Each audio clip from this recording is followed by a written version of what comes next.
Now we're going to go on to special types of linear systems. There are a few special types of linear systems. Notice that most of the linear systems that we've done have just intersected. So when we think about that graphing method of doing it, the two lines have intersected, and so there's just one solution. And so an example of that is right here. The two lines intersect, there's one solution here. That's the typical problem that we've been doing throughout there. But there are two special situations that we want to look at. There's one situation, if you think about the graphing method, where the lines are parallel. Well, if the lines are parallel, the lines are never going to touch. And if the lines never touch, that means there's no ordered pairs that they have in common, so there is no solution. One way that you'll know that lines are parallel is if they have the same slope, but different y-intercepts. And so again, just to give you a visual, these two lines are parallel, so they're never going to touch, and if they never touch, there's no ordered pair that they have in common, so that there's going to be no solution.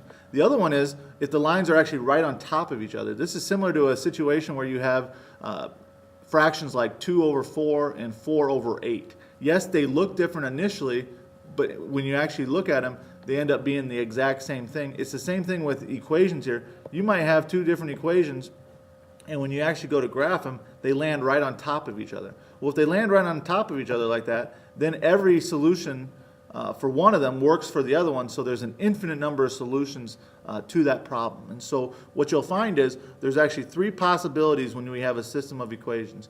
There could just be one solution like we've done so far, or there could be no solution. That would mean the lines are parallel, or there could be infinite number of solutions, meaning that the lines are right on top of each other.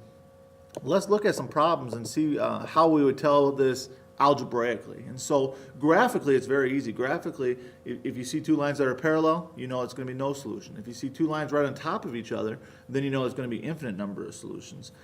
We got to look at how to do this algebraically as well, though. And so, the directions will just say to solve the linear system of equations here. And so I need to go through there like I've done before to solve these. I'm seeing right away, I'm seeing this y all by itself. I'm going to go ahead and use the substitution method here and add 3x, and so y equals 7 plus 3x, and so I'm going to come over here, negative 6x plus 2 times 7 plus 3x is equal to negative 8, negative 6x plus 14 plus 6x is equal to negative 8.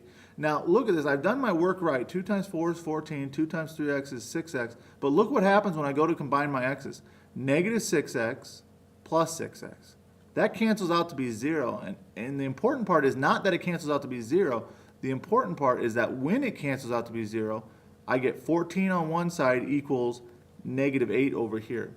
14 does not equal negative 8. That's a false statement. If you get the variables to cancel out and you get a false statement like this, what that means is then there are no solutions, because there's no way that 14 ever equals negative 8. And so the answer, once I see that 14 equals negative 8, and once I see I have a false statement, I'm going to know that I have no solutions there. Always check your work to make sure that this isn't some fluke thing where you did some work wrong. But I checked my work here, I did things correctly, and so there are no solutions to this. Let's look at another one here, quick. Again, directions to solve the linear systems of equations. That means there could be one answer, like we've done before. There could be no solutions, like the problem I just did. Or there could still be infinite number of solutions, too. I'm seeing this one as negative and this one as positive here. I'm going to go ahead and use linear combinations here. And so I'm going to multiply by 3 here. So I have negative 3x plus 6y equals negative 6. So I go ahead, I'm going to go over here. I have negative 3x plus 6y equals negative 6. And so I go ahead and I look at it. Now I know my x's are going to cancel out. That's why I multiplied by 3 is to get that negative 3x there. So I know my x's are going to cancel out. 3x plus negative 3x, that cancels out to be 0x. But look what happens here. Negative 6y plus 6y. My variables cancel out again. Now don't be afraid. When everything cancels out, all I have is 0. 6 plus negative x is also 0. So I have 0 equals 0. 0 equals 0 is a true statement. When it's a true statement, that means no matter what you put in for x and y, it's going to work there.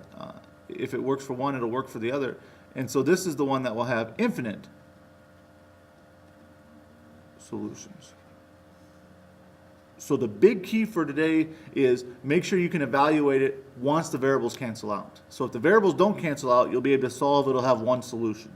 If the variables do cancel out though, then you have to look, do I have a false statement, meaning no solutions, or do I have a true statement, meaning there are infinite number of solutions? Let's glance at one more problem here. Solve the system of linear equations. Could go either way here. I have a 6x here and a negative 3x here, but I also have a y by itself where it'd be easy to use substitution. I'm going to go ahead, just one more time, I'm going to go ahead and use linear combinations here again. So I'm going to multiply that by 2 to get negative 6x, so those cancel out. And I'm going to multiply by 2 over here. So I get negative 6x plus 2y equals 24. I come over here, negative 6x plus 2y equals 24. As I look at it, these cancel, so I get 0 equals 10 plus 24 is 34. Again, when the variables cancel out, that's when you don't make a decision then. You make the decision right now. 0 equals 34. Is that true or false? It is false.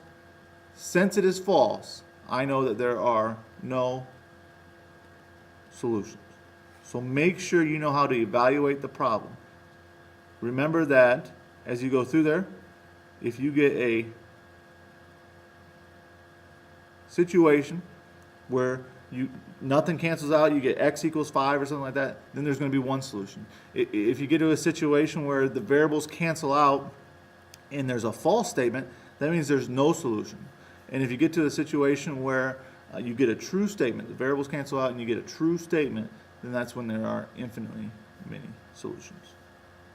And just to close things up, I want to talk about a situation that I saw the other day. I was walking in the park, and what I saw at the park was I saw 2 robins.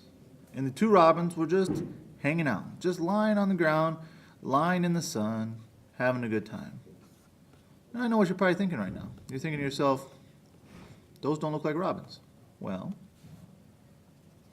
there you go. So these 2 robins, they're lying in the sun. And all of a sudden, I got nervous because as they were lying in the sun, I saw a big dog. And this dog, he looked up to no good. And so I was worried about what might happen. And sure enough, the dog came running over and harmed the robins and got after the robins a little bit. And I asked the dog, I said, hey, why did you do that? And the dog said, I love Baskin Robbins.